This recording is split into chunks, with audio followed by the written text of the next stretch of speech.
Good morning, good afternoon, good evening. Hello, I don't know when you're watching this, but this is a video that I'm making. This is a lesson video, or rather an intro video for my sexual health unit here at the Arts Academy at Benjamin Rush. For those of you that don't know me, maybe you stumbled upon this page. My name is Mr. Karabi. I'm a teacher in the School District of Philadelphia at the Arts Academy at Benjamin Rush, and these videos are made for my students in case they are absent from class or they want to get ahead of the game and do these things on their own. So I am making this video in front of a virtual screen from Costa Rica. This image is from the great country of Costa Rica, where I went on a trip a couple of years ago, and I'll be going on another one in 2026. So with that being said, planning ahead. Let's get into what the sexual health unit is here at the Arts Academy at Benjamin Rush. To do that, I'm going to share my screen. And I don't remember if you're going to be able to see me in the corner or not, but I just wanted to point out some things with this page, and I'll be able to explain it to you. The video that I'm making right now is going to end up going right in this section here where you see lesson video. I'll push play, and I made this video a few years ago, but this is going to be replacing that lesson video here. And we break up our content in health education in the 2023-2024 school year by content, but we only teach 11th graders here at the Arts Academy at Benjamin Rush. So for the most part, for all intents and purposes, we do skills-based rather than content-based. Now, obviously, there's content, but we really focus on personal decisions. Self-management would be the name of the standard for the national health standards, where we talk about having the students explain to us and or practice health-enhancing behaviors. We talk a lot about goal setting, decision making, advocacy for healthier decisions for others, for themselves, for their peers, for their community, promoting healthy decisions. And of course, we talk about a lot with self-reflection. So my hope is with all of our units that the students are able to self-reflect on that. And sexual health is no different. Sexual health and sexuality, in most schools, they call it human sexuality class as opposed to sexual health. Some things about that first. So there's an introductory at the top as we go, and as you scroll down, there's some other things. You can see on this introductory page, there are the unit choice projects and the unit constructed responses. So you will all have choices just as normal. If you are watching this video in the 2024-2025 school year, Mr. Doyle and I are changing up how we do the curriculum in the year at the glance for health education. We're going to be grouping our content based on Pisces, the physical, intellectual, social, emotional, and spiritual sections of wellness. However, due to the School District of Philadelphia's rules, we are going to keep sexual health as its own independent entity, and we'll get back to that why momentarily. The big questions for this unit are right here. I don't know if you can see the highlight or not. For that matter, I don't know if you can read the lettering on the shared screen, because sometimes smaller letters get like jumbled up when it comes to Zoom screenshot recordings. But the big questions are, what role do I want sex to play in my life? Who am I now and who am I going to be as a sexual being? How do I protect myself and my partners and help protect my friends from sexually transmitted infections and unwanted pregnancy? And what are the implications of sexuality and sexual activity in terms of health across all areas of wellness?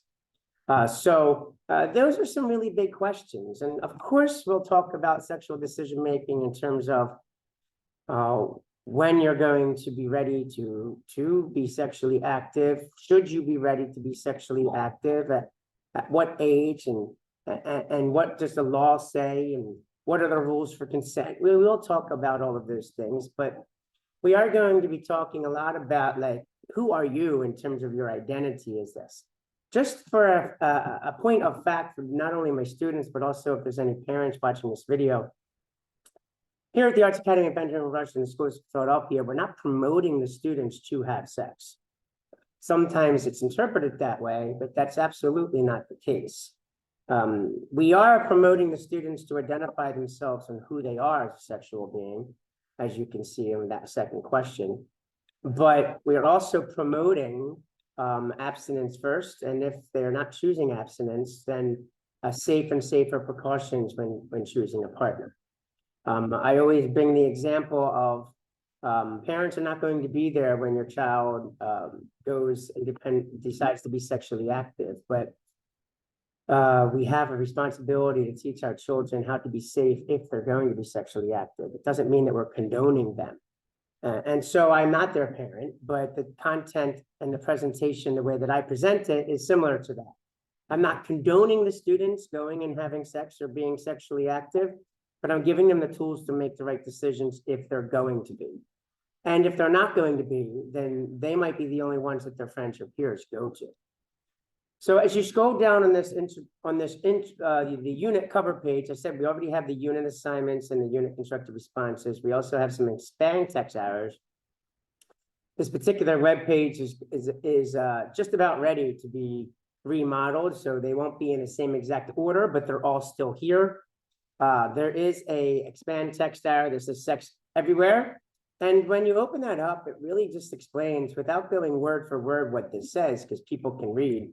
The United States is sometimes referred to as a hypersexualized society. Like, it's all around us, and it is almost constant, and it's promoted at a very early age, partly because of pop culture and entertainment industries, such as music, movies, television, partly because of other factors going on.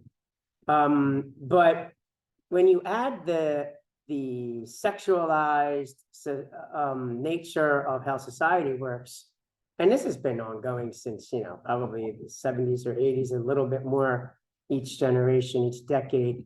But if you add that to the typical biological processes of going through puberty and adolescence and hormone surges, then the purple text right here, it really spells it out. It's really a constant barrage of pressure, both externally and internally, for a young person to find out their sexual identity. Peer pressure is not a thing of the past. A lot of my students tend to say that it is, but peer pressure is more so not about whether you should be sexually active or not, but that you should pick an identity, find that label that fits you just perfect as a sexual being. And there's a lot of pressure in there with both social media and in person from young people that are attempting to identify who they are, and then expecting that all of their peers around them need to do that as well. And some people say, I never experienced that. That's fantastic if you never experienced that, but data shows that it's there, and observation shows that it's there. So I commend you if you've ever pressured any of your friends to identify themselves when they weren't ready. And I also like to point out something that should be probably common sense, that there is no one time, there is no, I'll unscroll this for a second. There is no like one set time where it's the right time for you. There's no specific like rule that by 14 or by 16 or by 18 even, you have to identify who you are as a sexual being. There's a lot more pressure nowadays for that. So we can go and take that out as a myth right away. It's not something that is necessary for you to be able to decide right now if you don't think that you're ready. As you continue to scroll down, there's some additional expand text arrows, and this one is talking to your parents about sex. And without getting into details, a lot of people get nervous, and of course parents get nervous about talking to their children about sex, having the talk in air quotes. But this is for the opposite. So a lot of times our young people they do want to talk about sex and they feel uncomfortable. They feel like they're going to get in trouble. They feel like it's going to be embarrassing. And sometimes it is. Sometimes your parents don't want to talk to you about it. Sometimes it's a cultural thing and it's like know your role. You're a child. You shouldn't be thinking about this yet. And other times it's family values and other times it's a one-sided conversation where the parents tell you what they want you to do. And still, in other cases, parents will surprise you. Of course, they don't want you to have sex. They want you to stay safe and stay protected. But parents would be willing to talk to you a lot of times if you just gave them a chance. And maybe they're the ones that don't know how to start it. So these rules and suggestions are for a teen to start the talk with their parents, but also parents can start this as well. And there's different things that could work, different techniques that will work depending on who the people are. But and we have 10 right here. So one is just do it, just come right out and say, these kids are talking about sex today. I'm confused. I have some questions and see how that works. What do you think? And ask mom or dad or whoever takes care of you that question. What if scenarios, everyone's doing it scenarios, and then it keeps going on hit and run, headline news, don't freak out, blast from the past, role reversal, and catch them on the web, like find a specific article or informative website and share it with your parents and have a conversation about that. And along with that, there is a section that's somewhere else on this page that will give resources for parents, guardians, and caretakers that they can click on if they were needed to be more informed. They probably are informed, but in case they weren't informed, they give you more informed. The last expand text arrow is a why teach a comprehensive unit in school. And there is the main reason on why we teach sexual health in high schools across the nation. The district affirms that the topic of sex and family values should start in the home at the early age. Fortunately, like we already pointed out, sometimes that doesn't happen. And sometimes that happens and it's not a comprehensive, full plate of information. So it is the responsibility of a qualified health education teacher to be able to include sexual health decision-making and the tools for decision-making in any quality health education program. As of June 2019, and I also want to point out that we don't teach sex ed, right? There was a time.com article from way back when called Put the Sex Back into Sex Ed, and we don't do that. We don't teach sex. We mention sexual acts when we're talking about protection, such as when I say the phrase that any unprotected sex, whether vaginal, oral, or anal, can spread sexually transmitted infections. So like we don't tell them, here's a step-by-step on how to do it. So that is not accurate. So it's not sex education, but it is sexual health education and how to protect one's self and how to understand oneself and the thoughts that might be going through their heads. And depending on the grade that they're in, whether it be, and I don't know who's looking at this video per se, if it's not my students. So there's ways to teach sexual health, even to kindergarten, first and second graders, and do it in an appropriate way. You want to use the term sex, you do things like good touch and bad touch. And you would talk about family dynamics and relationships and things like that. And then later on in life, you would change those words and vocabulary. So by the time you're in middle school, you're not only talking about puberty and pregnancy and reproduction and how that happens, but you have a primary focus on abstinence. And then once you get to the 7th and 8th grade, you transition into what sexually transmitted infections are, how to test for them, and how to protect oneself from sexually transmitted infections. 7th, 8th, high school, you also talk about sexual orientation and what that means. And a different video will explain that sexual orientation doesn't necessarily mean that the student is ready to have sex. So we'll talk about that on a different thing. But in any case, As of June 2019, the School District of Philadelphia formally adopted something called the 3 R's curriculum, which is, oh, this is accidentally zoomed in. The 3 R's curriculum is a curriculum that was created by the Advocates for Youth, which I believe was funded by the CDC as an arm of the Centers of Disease Control, and it's inclusive sex education nationwide. Not every school district adopted this curriculum, but it is a curriculum specifically that's science-based and researched to be able to be the most appropriate for being able to promote adolescent sexual health education. And the 3 R's were adopted by the School District of Philadelphia, and because they realized that schools like ours only have health, oh, there's the bell, first period started, only have health once a year, they said that there were 9 specific lessons. That was like 30 lessons or something like that for the high school ages 9 through 12, but there are 9 specific lessons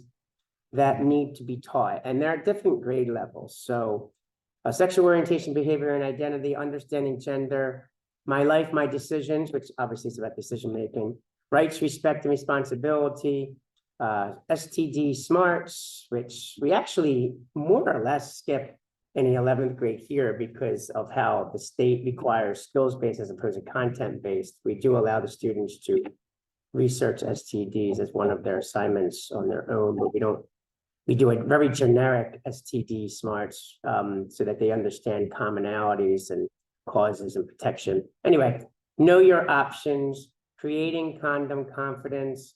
Is it abuse if using technology respectfully and responsibly? So some of these lessons, such as is it abuse if, rights, respect, responsibility, and using technology respectfully and responsibly, they were taught in other units and did not have a specific focus on sexual health, but we needed to go and do that.